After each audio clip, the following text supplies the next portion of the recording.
Bismillahirrahmanirrahim. Assalamualaikum warahmatullahi wabarakatuh. Innal hamdalillah nahmaduhu wa nasta'inu wa nastaghfiruh wa na'udzu billahi min shururi anfusina wa min sayyiati a'malina. Man yahdihillah fala mudhillalah wa man yudlil fala hadiyalah. Wa asyhadu an la ilaha illallah wahdahu la syarikalah wa asyhadu anna Muhammadan abduhu wa rasuluhu la nabiyya ba'dah. Allahumma anfa'na bima 'allamtana wa 'allimna ma yanfa'una wa zidna ilman wa hudan wa tuqan wa salahan ya rabbal alamin. Hadirin yang dimuliakan oleh Allah, mari kita lanjutkan pelajaran kita. Masih bab kathrat turuqul khair dari kitab Riyadhus Shalihin, bab penjelasan banyaknya jalan kebaikan yang kita pelajari dari kitab Riyadhus Shalihin. Dan hadis yang dibawakan oleh Al-Imam Nawawi dalam bab ini cukup banyak, menunjukkan memang benar jalan-jalan kebaikan dalam agama ini banyak, baik yang lahir, yang nyata, ataupun yang batin, yang juga menjadi jalan kebaikan, amal lahiriah atau amal batin. Ya, seperti dibawakan oleh Imam Nawawi tentang malu, di mana malu ini adalah amalan hati, ya. Dan amalan lahiriah lainnya disebutkan juga oleh penulis, banyak jalan-jalan kebaikan itu. Maka dengan banyaknya jalan kebaikan ini, seorang muslim seharusnya dalam setiap aktivitas mereka pantasnya untuk berihtisab, mengikhlaskan amal itu karena Allah dan berharap apa yang ada di sisi Allah, ya. Menghadirkan harapan apa yang kita lakukan ini, mengharapkan kebaikannya di sisi Allah, ya, dalam setiap aktivitas yang kita lakukan. Walaupun memang ada pembicaraan para ulama, apakah seorang muslim secara otomatis aktivitasnya dihitung sebagai kebaikan dengan sebab keislaman dan keimanannya secara otomatis, atau memang memerlukan niat,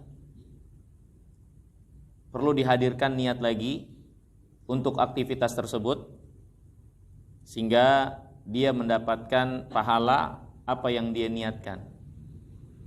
Ya, ini hadirin yang dimuliakan Allah, memang ada pembicaraan para ulama. Sebagian mereka mengatakan nggak perlu, karena keislaman, keimanan yang ada pada seorang muslim, iman kepada Allah, kepada hari akhir, maka tentunya ini akan membimbing, mengarahkan dia dalam aktivitasnya dilakukan dengan penuh kewaspadaan, menjaga aturan, ya, memperhatikan batasan-batasan agama Allah.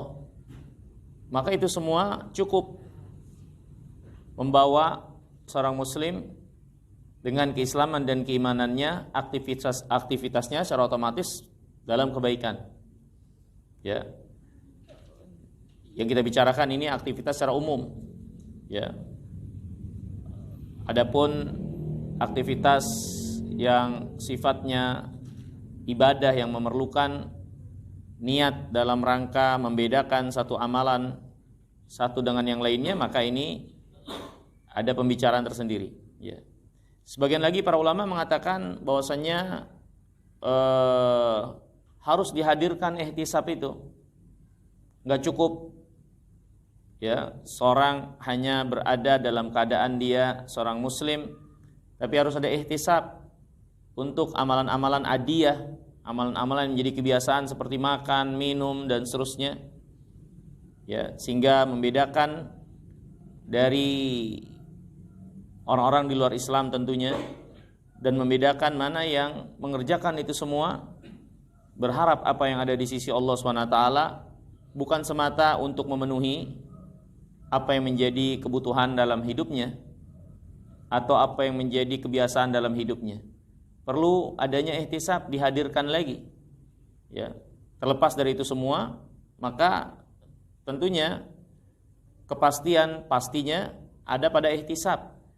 Karena para ulama mengatakan nggak perlu ihtisab dan mengharap, tetap dianjurkan, disukai. Makan, minum, tidur kita adanya ihtisab, ya, untuk keluar daripada pembicaraan para ulama tadi. Ihtisab tetap kalau bisa untuk kita hadirkan dalam setiap aktivitas kita, ya, apalagi aktivitas itu ternyata ditunjukkan oleh syariat akan kebaikan dan keutamaannya, ya, menjadi suatu amaliyah tersendiri untuk diamalkan dan dijanjikan keutamaannya di sisi Allah, seperti menanam pohon yang telah kita lewati, menyingkirkan gangguan dari tempat atau jalan yang menjadi lalu lalang manusia, ya, kemudian dan yang lainnya, malu, perjalanan menuju masjid, berwudu, ya, sholat, puasa, apalagi itu, ya. Walhal ini hadirin yang dimuliakan Allah, rahmat Allah Subhanahu wa taala kepada kita sekalian. Di dalam agama ini Allah jadikan banyak jalan-jalan kebaikan. Sehingga jangan ada seorang yang merasa lemah dengan apa yang dia miliki, karena masing-masingnya Allah Subhanahu wa taala berikan kesempatan untuk bisa dia mengusahakan dan bersungguh-sungguh pada apa yang menjadi bagiannya. Ya. Pada akhirnya amal dan kemampuan kita seperti rizki yang berbeda satu dari yang lainnya. Maka seorang hendaknya mengatur dengan baik potensi dirinya, di mana yang menjadi kecenderungan, kecocokan, kemampuan, keluasan untuk dia bersungguh-sungguh pada amal tersebut. Dia mungkin kurang pada satu pintu amal kebaikan, tapi pastinya Allah berikan dia kesempatan dan kemampuan untuk pintu yang lainnya. Ya.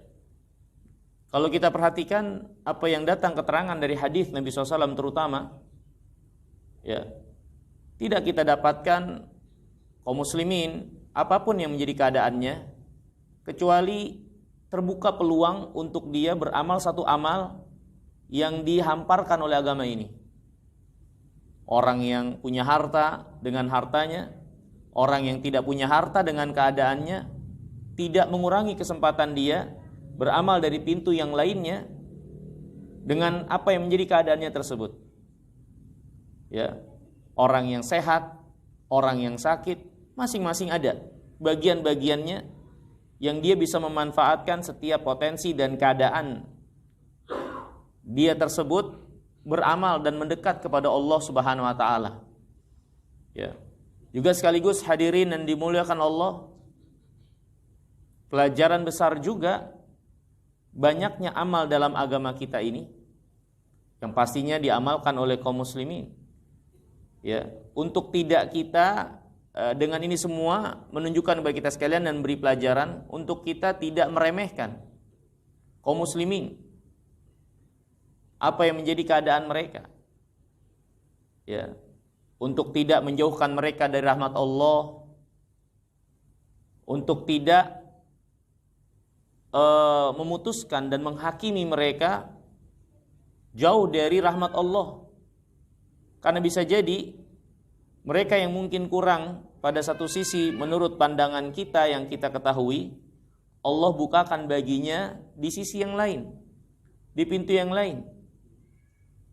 Kalau kita ingin memperbaiki dan melihat kekurangan yang kita lihat itu, maka hendaklah lakukan dengan yang baik, yang terbaik. Ya.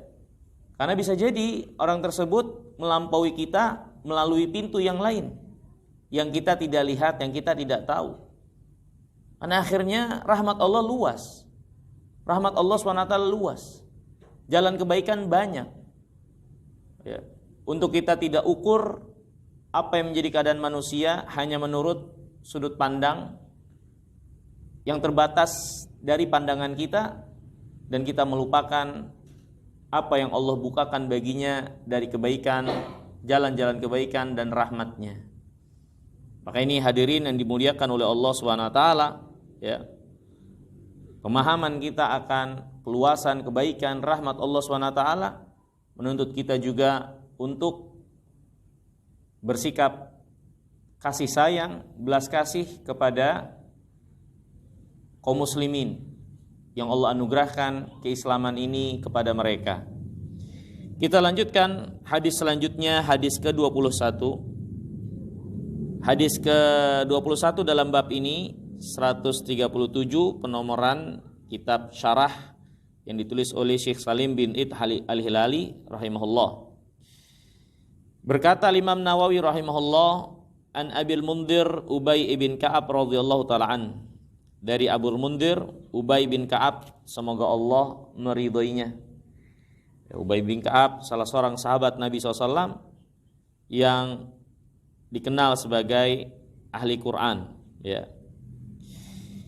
Dia berkata, kata Ubay bin Ka'ab, kana rajulun la alam rajulan ab'ad minal masjidi minhu. Dulu ada orang, gimana aku nggak tahu, ada orang yang lebih jauh rumahnya dari masjid dari dia.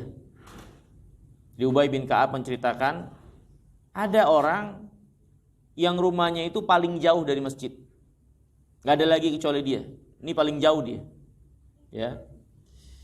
Wa kana la tukhti'uhu salatun. Tapi dengan jauhnya tempat tinggal dia itu, dia nggak pernah terlewati satu salat pun. Maksudnya salat berjamaah tentu bersama Nabi SAW yang dilakukan oleh laki-laki ini. Ya, ini menunjukkan bagi kita sekalian bagaimana keadaan, ya, kaum muslimin pada zaman Nabi yang mulia alaihi wasallam. Antusias dan semangatnya mereka salat berjamaah. Jauhnya tempat tinggal mereka dari Masjid Nabawi tidak menghalangi mereka untuk mendatangi masjid. Ya. Kemudian hadirin yang dimuliakan Allah, faqila lahu. Maka dikatakan kepada orang ini orang-orang yang lain nampak mengasihani. Ini orang ini jauh, tapi dia sangat antusias, semangat, rajin, gak pernah lewat. Ya. Sehingga orang-orang yang melihatnya mengasihaninya. Ya, mengasihani letih lelah capeknya itu. Ya. Mereka berkata, "Auqub faqultu lahu, law ishtaraita himaran tarkabuhu fi dhulma wa fi ramdha." Ya. Ini mengatakan ini kepada orang tersebut, Ubay bin Ka'ab. Dia berkata, "Kenapa engkau enggak beli seekor keledai untuk engkau tunggangi mendatangi masjid waktu gelap atau waktu yang sangat panas, bisa menyamankan." Ya. Jadi Ubay bin Ka'ab menyarankan orang ini agar membeli seekor keledai sebagai kendaraan yang dia tunggangi menuju masjid. Jadi orang ini nampak mendatangi masjid dengan jauhnya tempat tinggal dia dari Masjid Nabawi. Itu bukan hanya sholat-sholat dalam keadaan siang hari terang benderang, bahkan malam yang gelap. Bukan hanya dalam keadaan cuaca yang mendukung, tapi dalam keadaan cuaca ekstrim, ya, panas seperti apa yang menjadi umumnya cuaca di sana, dia tetap mendatangi masjid. Sehingga Ubay bin Ka'ab mengatakan, "Kenapa kau nggak beli seekor keledai? Kau tunggangi untuk mendatangi masjid." Ya, waktu gelap, ya, bayangkan gelap-gelap dia jalan menuju masjid. Ya.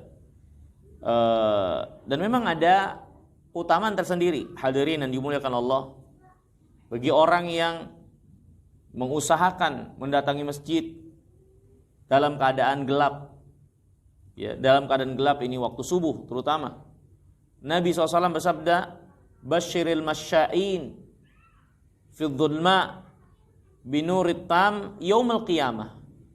Beri kabar gembira orang yang berjalan di kegelapan malam menuju masjid. Beri kabar gembira mereka dengan cahaya yang sempurna yang Allah akan anugerahkan di yaumul qiyamah. Ini keutamaan berjalan menuju masjid, terutama di waktu gelap. Ya, waktu gelap itu bisa sholat subuh, bisa juga sholat isya. Ya. Walaupun memang keadaan kita waktu-waktu tersebut gelap itu sudah tidak menjadi suatu rintangan karena banyak lampu, listrik dan seterusnya. Tapi insya Allah Ta'ala, ya, kemudahan yang Allah anugerahkan itu tidak menutup kemungkinan keutamaan tetap didapatkan sholat di waktu gelap dengan tetap mendatangi masjid. Ya, walaupun orang-orang yang berada di pedalaman, yang benar-benar berada dalam keadaan gelap sehingga mereka mendatangi masjid, maka itu yang lebih utama untuk masuk dalam keutamaan dalam hadis ini. Ya. Kemudian hadirin yang dimuliakan Allah, faqal, orang ini menjawab ketika diusulkan agar memberi keledai yang dia tunggangi menuju masjid. Ma yasuruni anna manzili ila janbil masjid. Inni uridu an yaktuba li mamsyaya ilal masjid wa ruju'i idza raja'tu ila ahli. Bukan suatu yang menyenangkanku, aku punya rumah dekat dengan masjid. Punya rumah dengan masjid itu bukan suatu yang menjadi kesenanganku. Ini aku nggak begitu tertarik. Ya, kalau kita terjemahkan bebas, aku nggak begitu tertarik kalau aku punya rumah dekat dengan masjid sekalipun. Ya. Karena aku ingin dicatat oleh Allah SWT perjalananku ke masjid dan pulangku ke rumah, langkah-langkahku aku ingin dicatat. Karena semakin jauh tentu semakin banyak catatan kebaikannya. Ya. Faqala Rasulullah sallallahu alaihi wa alihi wasallam, maka Rasulullah SAW bersabda ketika sampai tentu khabar tentang orang ini kepada beliau, qad jama'allahu laka dzalika kullah, rawahu Muslim. Sungguh Allah telah mengumpulkan semua itu untukmu. Apa yang menjadi niatmu, langkah-langkahmu, Allah SWT kumpulkan semuanya untukmu. Dalam riwayat yang lain disebutkan, innalaka mahtasabta, sesungguhnya engkau mendapatkan apa yang kau ihtisabkan. Ini yang kau lakukan dengan ihtisab. Bukan sekedar kebiasaan adat untuk dilewati dan dijalankan begitu saja, tapi dilakukan dengan ihtisab, penuh keikhlasan dan mengharap apa yang ada di sisi Allah Subhanahu wa taala. Ini hadirin yang dimuliakan Allah. Ya, tambahan ini menekankan dan memberikan pelajaran bagi kita sekalian pentingnya ihtisab untuk apa yang kita lakukan itu. Ya, dari aktivitas kita hadirkan penuh dengan pengharapan, ya, kepada apa yang ada di sisi Allah. Dari kebaikan dicatat sebagai kebaikan, setiap langkahnya, setiap apa yang kita keluarkan dan seterusnya, ya. Maka amalkan dengan penuh ihtisab. Ya. Dan ini juga menunjukkan bagi kita sekalian, siapa yang melakukan sesuatu walaupun nampak sebagai sesuatu yang berat, kalau dilakukan dengan ihtisab jadi mudah. Justru kenikmatan ada pada keletihan yang ada, yang dia dapatkan di tengah apa yang dia usahakan tersebut. Ini hadirin yang dimuliakan oleh Allah SWT. Kalau kita merasakan keberatan-keberatan dalam mengamalkan agama ini, maka perkuat ihtisab kita. Perkuat ihtisab kita dalam mengamalkan itu semua. Maka ini akan menguatkan, memotivasi kita untuk terus konsisten menambah energi kita untuk mengamalkan apa yang menjadi amalan agama itu. Ya. Ini hadirin yang dimuliakan Allah, dan kita dapatkan benar-benar orang-orang yang mengamalkan sesuatu dengan ihtisab, ya. Mereka memiliki atau mendapatkan rasa yang berbeda dari manisnya dan nikmatnya ibadah dari yang lainnya. Ya. Sebagai contoh, hadirin yang dimuliakan Allah, orang yang bersusah payah, dia ngumpulin uang untuk melaksanakan ibadah umroh misalnya.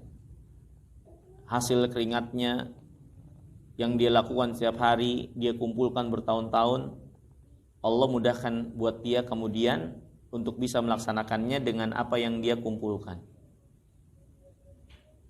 Kita akan lihat perbedaan bagaimana sikap orang ini dengan orang yang mungkin pelaksanaan ibadah ini dia bisa lakukan setiap saat. Dia gampang pulang pergi karena dia punya harta yang banyak dan cukup. Kita saksikan kenyataannya ketika sampai di Baitullahil Haram, ya, melihat Ka'bah, ibadah. Kita lihat sikap yang berbeda dari kesungguhan, kekhusyuan, ya, dan benar-benar memanfaatkan kesempatan dengan baik karena dia tahu dia belum tentu bisa mengulang lagi di kesempatan yang akan datang. Dia bersusah payah setiap tahunnya untuk mengumpulkan itu. Nah, ini hadirin yang dimuliakan Allah, ya. Ini pelajaran buat kita sekalian, ya. Apa yang nampak buat kita berat dari apa yang kita hadapi, amalan agama atau suatu keadaan, maka ihtisab ini diantara solusi untuk kebaikan dan kemudahan yang kita akan dapatkan dalam amal yang nampak berat tersebut. Lakukan dengan ihtisab, ya, mengharap apa yang ada di sisi Allah. Bukankah Nabi kita yang mulia alaihi wasallam juga untuk suatu keberatan yang menjadi pukulan hidup menimpa kita, yaitu musibah, apa diantara yang diajarkan oleh Rasulullah kita sikapi dengan ihtisab? Ya, selain sabar, ihtisab. Kita diajarkan doa apa? Inna lillahi wa inna ilaihi raji'un. Allahumma ajurni fi musibati wa akhlif li khairan minha. Ya Allah, berikan balasan kepadaku atas musibah yang menimpaku ini dan beri ganti yang lebih baik dari apa yang aku kehilangan darinya. Bukankah ini ihtisab? Dan itu yang diajarkan oleh Nabi SAW ketika kita dapat pukulan di dalam kehidupan ini, musibah yang menggoncangkan diri dan hati. Ihtisab, membuat suatu yang berat menjadi ringan. Ya, suatu yang yang awalnya letih lelah menjadi suatu kenikmatan. Menjadi suatu manisnya iman yang dirasakan. Nah, ini hadirin yang dimuliakan Allah. Di antaranya apa yang ada pada orang ini.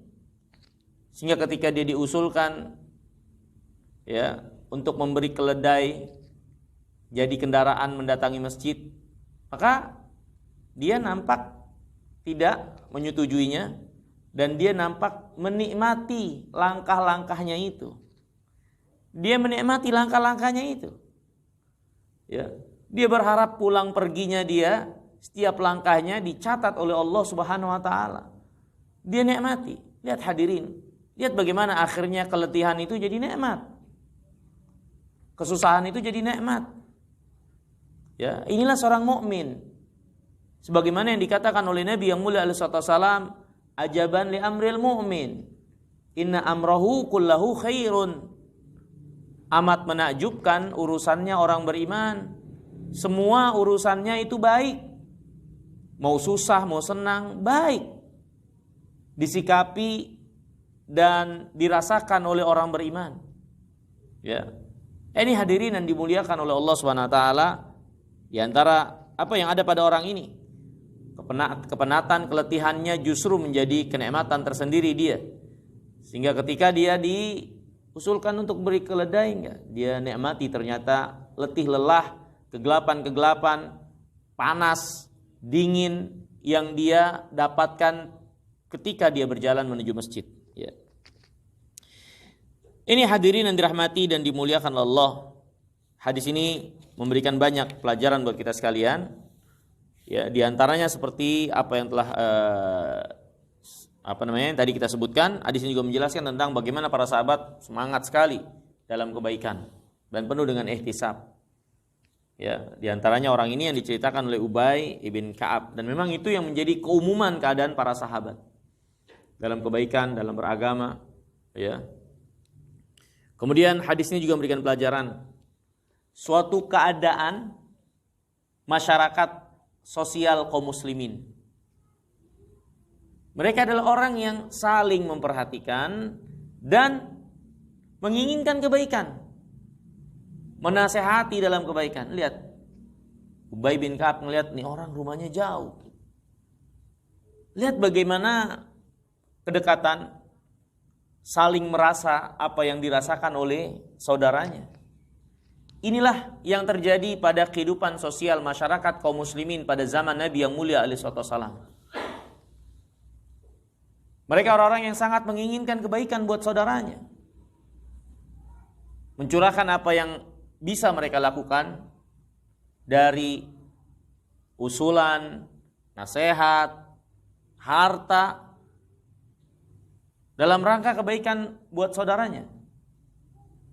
Ya, memiliki sensitivitas tinggi terhadap apa yang dia lihat dari keadaan saudaranya. Inilah para sahabat Nabi yang mulia alaihi wasallam. Ditunjukkan oleh Ubay bin Ka'ab, memperhatikan orang ini. Dia merasa kasihan sehingga dia usulkan, "Dek, kamu beli keledai saja untuk kendaraan." Ini kan perhatian. Ini hadirin yang dimuliakan Allah. Ya, satu keadaan yang nampak sedikit demi sedikit mulai tergerus, hilang. Padahal ini sunnah Nabi yang mulia alaihi wasallam. Ini suatu jalan keberagamaan yang terjadi pada zaman Nabi SAW. Diketahui oleh Nabi yang mulia SAW. Belum lagi dalil-dalil dari Al-Quran dan Sunnah menunjukkan, menerangkan kepada kita sekalian nilai ini.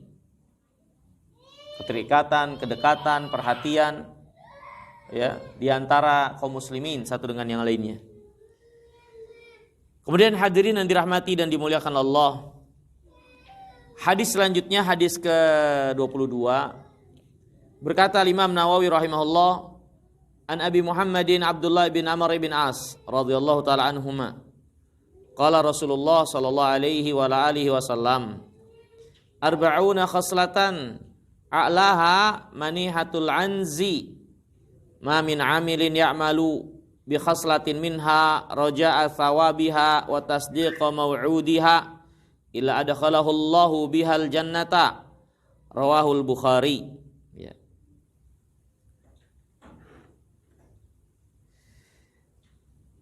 Dari Abu Muhammad itu Abdullah bin Amr bin As, Rasulullah SAW bersabda, ada 40 perkara. Ada 40 perkara. Ya. Maksudnya 40 perkara ini adalah perkara kebaikan tentunya. Ya. A'laha manihatul anzi. Yang paling tertinggi adalah memberi cuma-cuma susu yang ada di al-ans itu kambing, ya.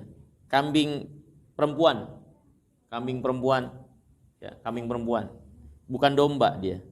Maiz, ya. Jadi ada 40 perkara, yang paling tinggi itu manihatul anzi, memberi cuma-cuma kambing perempuan yang air susunya banyak untuk diperas, diambil, diminum, dikasih cuma-cuma, ya.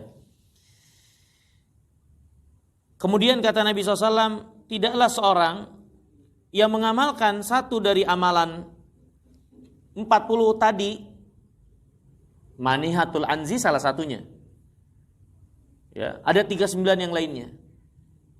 Kemudian kata Nabi, tidaklah seorang mengamalkan amalan tersebut dengan mengharap balasan dari Allah, membenarkan janji dari Allah akan kebaikan amalan itu, melainkan pasti Allah masukkan dia dengan sebab apa yang dia amalkan tersebut ke dalam surga. Ya, hadirin yang dimuliakan Allah, hadis ini dan hadis yang sebelumnya nampak kepada kita sekalian, penekanan Al-Imam Nawawi dengan membawakan hadis ini, bagaimana ihtisab itu perkara yang penting dalam amalan yang kita amalkan. Amalan-amalan kebaikan, jalan-jalan kebaikan terkait dengan Allah atau makhluk, lakukan dengan ihtisab. Kata Nabi ada 40 jalan kebaikan. Sampai yang tertinggi itu kata Nabi SAW, memberi sesuatu cuma-cuma dari air susu untuk diperas dan diambil susunya. Ya. Tapi yang menarik buat kita kata Nabi, siapa yang mengamalkan salah satu dari 40, enggak harus semua. Dia amalkan salah satu dari 40 itu dengan ihtisab, mengharap balasan dari Allah, membenarkan yang Allah janjikan dan Rasulnya janjikan dari kebaikan. Ya. Maka dengan sebab itu Allah masukkan ke dalam surga. Dengan sebab yang dia amalkan itu walau satu, Allah masukkan dia ke dalam surga. Nah, ini hadirin yang dimuliakan Allah. Ya. Jadi hadis ini nampak Al-Imam Nawawi ingin menekankan kepada sekalian bagaimana pentingnya ihtisab dalam pengamalan itu, mengharap apa yang ada di sisi Allah dari balasan, membenarkan apa yang menjadi janji kebaikan Allah dan Rasulnya saleh. Ya. Kemudian hadis ini juga memberikan pelajaran bagi kita sekalian tentang banyaknya jalan kebaikan. Hadis ini juga menjelaskan bagi kita sekalian tentang luasnya rahmat Allah Subhanahu wa taala. Hadis ini juga menjelaskan bagi kita sekalian wujub iktiranul amal bil iman wal ihtisab. Wajibnya mengiringi amal dengan iman dan ihtisab. Iman itu membenarkan apa yang dikhabarkan Allah dan Rasulnya dari kebaikan, dari yaumul qiyamah, hari pembalasan. Dan ihtisab ketika mengamalkan apa yang kita amalkan itu balasannya nanti di yaumul qiyamah. Ya, iman dan ihtisab suatu yang bergandengan, berjalan beriringan, ya, dan wajib untuk ada pada amal yang kita amalkan, ya. Ini hadirin yang dimuliakan Allah SWT. Hadis ini juga memberikan pelajaran bagi kita sekalian keutamaan manihatul anzi. Ya, manihatul anzi. Ya. Al-maniha kata Syekh Salim bin Id Al-Hilali an yu'tiyahu iyyah liya'kula labanaha thumma yarudduha ilaih. Ya. Ini seorang memberi ya suatu pemberian untuk atau memberi kambingnya itu untuk dimakan susunya kemudian dikembalikan lagi kepadanya. Ini dikasih cuma-cuma tuh. Silakan ambil susunya cuma-cuma, balikin lagi. Ya. Ini hadirin dan dimuliakan Allah. Ya, menunjukkan keutamaan berbuat baik, ya, ikhlas, ya, tanpa pamrih kepada makhluk Allah Subhanahu wa taala, terutama kepada kaum muslimin, ya. Kemudian selanjutnya hadis yang ke-23. Berkata Imam Nawawi rahimahullah an Adi bin Hatim radhiyallahu taala an qala, dari Adi bin Hatim semoga Allah meridhoinya, dia berkata, qala sami'tu nabiyya sallallahu alaihi wasallam, aku mendengar Nabi SAW bersabda, ittaqun nar walau bisyikki tamratin, muttafaqun alaih. Ittaqun nar, yakni takutlah api neraka, atau bisa juga kita terjemahkan buatlah tirai pembatas yang menghalangi kamu dari api neraka, walaupun hanya dengan sedekah sepotong korma.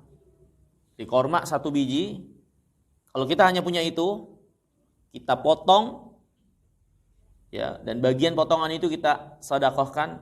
Kalau hanya itu yang bisa kita lakukan dalam rangka mengharap Allah menjauhkan kita dari api neraka, kerjakan. Ya. Jadi hadis ini memberikan pelajaran bagi kita sekalian, jangan meremehkan kebaikan dan jangan merendahkan kebaikan untuk kita atau apa yang dilakukan oleh orang lain. Ya. Hadis ini juga memberikan pelajaran bagaimana pentingnya ihtisab, dan di antara ihtisab itu adalah kita mengamalkan sesuatu berharap kita dibebaskan dari api neraka, dijauhkan dari api neraka. Kita sedekah, berjalan ke masjid, ya, kita berbuat baik karena takut dimasukkan ke dalam neraka. Kita amalkan itu agar kita dilindungi oleh Allah dari api neraka. Allah merahmati kita dengan sebab perbuatan baik itu sehingga kita dijauhkan dari api neraka. Ini diantara bentuk ihtisab. Ya. Kemudian hadis ini juga memberikan pelajaran tentang keutamaan sedekah. Bagaimana Nabi SAW menjadikan sedekah sebagai sebab seorang terbebas dari api neraka. Amalan lainnya tentu memiliki keutamaan membebaskan seorang dari api neraka di antaranya. Tapi sedekah memiliki keistimewaan, spesialisasi khusus sebagai amal yang berpotensi besar menjauhkan seorang dari api neraka. Sedekah. Ya. Ini hadirin yang dimuliakan Allah.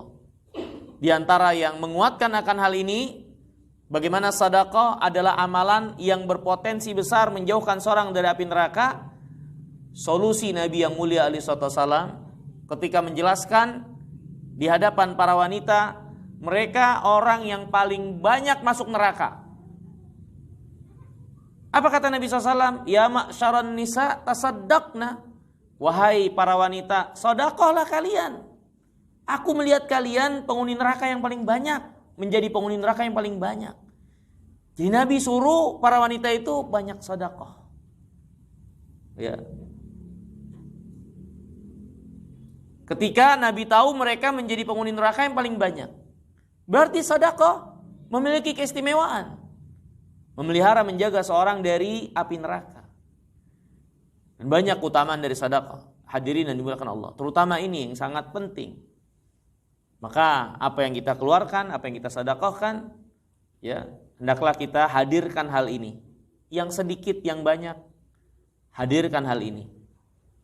Ya, minta kepada Allah agar ini menjadi sebab kita Allah lindungi dari api neraka. Ya. Wa fi riwayatin lahuma anhu. Dalam riwayat yang lain, riwayat Imam Bukhari dan Muslim dari Adi bin Hatim, ya, terdapat kelebihan, ada kepanjangan sabda Nabi SAW, bukan hanya di akhirnya saja ini. Ini sabda Nabi, ma minkum min ahadin illa sayukallimuhu rabbu laisa bainahu wa bainahu tarjuman.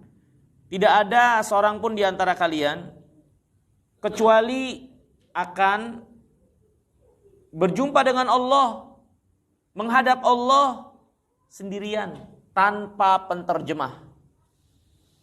Tanpa penterjemah. Kita ngadap sendiri-sendiri tanpa penterjemah. Makanya hadirin yang dimuliakan Allah, gak ada yang bisa kita andalkan. Gak ada tempat berlindung kecuali Allah. Karena akhirnya kita akan menghadap pada Allah sendiri-sendiri. Kalau bukan Allah yang menilai kita, Allah yang memuliakan kita, ya siapa? Gak ada lagi. Toh akhirnya menghadapnya kepada Allah. Toh akhirnya melapornya kepada Allah. Toh akhirnya yang menilai Allah. Toh akhirnya yang membalas Allah. Sehingga rugi dan akan kecewa orang-orang yang menyekutukan Allah dalam ibadah, dalam perbuatan baik, dalam amal yang dia lakukan. Karena akhirnya yang membalaskan Allah. Apakah yang dia tuju, yang dia harapkan penilaiannya, yang dia harapkan pujian dan sanjungannya, itu akan menolong dia? Gak akan menolong. Ya. Karena akhirnya semua kita membawa diri kita sendiri menghadap Allah, bukan menghadap yang lainnya. Bukan menghadap pada makhluk. Ya, yang suka diharapkan sanjungan, pujiannya, yang ditakuti celaannya. Ini hadirin yang dimuliakan Allah. Kata Nabi, ma minkum min ahadin illa sayukallimuhu rabbu laisa bainahu wa bainahu tarjuman. Gak ada penterjemah. Karena Allah tidak terbatas. Tidak terbatasi oleh bahasa. Apapun yang menjadi bahasa kita, Allah mengetahuinya. Allah sendirilah yang mengajarkan kita dan mengilhamkan kita bahasa tersebut, sehingga bagaimana mungkin bahasa-bahasa itu menghalangi Allah, ya. Wa yanduru aymana min fala yara ila ma qaddam wa yanduru ash'ama min fala yara ila ma qaddam wa yanduru baina yadayhi fala yara ila an-nar tilqa wajhi fattaqun nar walau bisyikki tamratin faman lam yajid fa bi kalimatin thayyibah. Kata Nabi SAW, kemudian dalam keadaan menghadap Allah sendirian itu penuh dengan kepanikan, penuh dengan rasa takut tentunya. Apalagi yang tidak mempersiapkan diri menghadap Rabbul Alamin, Rabbul Izzati wal Jalal. Ya, kita kadang suruh lapor ke polisi aja geter. Gimana menghadap Rabbul Alamin? Kebesaran keagungannya tentunya sudah berefek kepada diri seorang hamba. Ya. Maka ditambah lagi keadaannya, dia lihat kanan kiri, sebelah kanan nggak ada yang dia lihat kecuali amal dia. Sebelah kiri yang dia lihat nggak ada yang nemenin dia kecuali amalnya yang dia persembahkan selama ini dalam hidupnya. Dia lihat ke depan, maka di hadapannya itu adalah neraka, dan pemandangan neraka adalah pemandangan yang paling mengerikan. Maka ini keadaan tentu mencekam dan tekanan. Maka untuk keadaan mencekam dan tekanan yang menakutkan ini, apa petunjuk Nabi SAW yang penuh dengan kasih sayang kepada umatnya dan ingin umatnya selamat dan dalam kebaikan? Sedekah. Ittaqun nar walau bisyikki tamrah. Bertakwalah kepada Allah, takutlah akan api neraka, walau hanya dengan sedekah sepotong korma. Kalau sampai nggak punya juga tuh sepotong korma, kata Nabi SAW, fabi kalimatin thayyibah, maka dengan ucapan yang baik, kata-kata yang baik. Jaga perkataan, jaga lisan, tidak keluar kecuali kebaikan. Karena lisan menjadi sebab terbesar manusia masuk ke dalam neraka. Ini hadirin yang dimuliakan Allah Subhanahu wa taala. Hadis yang mulia ini sama dengan yang sebelumnya, hanya saja terdapat tambahan. Ternyata perintah Nabi untuk kita sedekah terkait suatu keadaan yang sangat menakutkan. Nabi memberikan petunjuk untuk keselamatan kita, dan sedekah menjadi amalan yang besar, yang istimewa, menjauhkan seorang dari api neraka kalau dilakukan dengan ihtisab. Wallahu ta'ala jalla wa a'lam. Mungkin ini yang bisa kita pelajari. InsyaAllah kita lanjutkan di kesempatan yang akan datang. Kurang lebihnya saya mohon maaf. Subhanakallahumma bihamdika asyhadu an la ilaha illa anta astaghfiruka wa atubu ilaik. Assalamualaikum warahmatullahi wabarakatuh.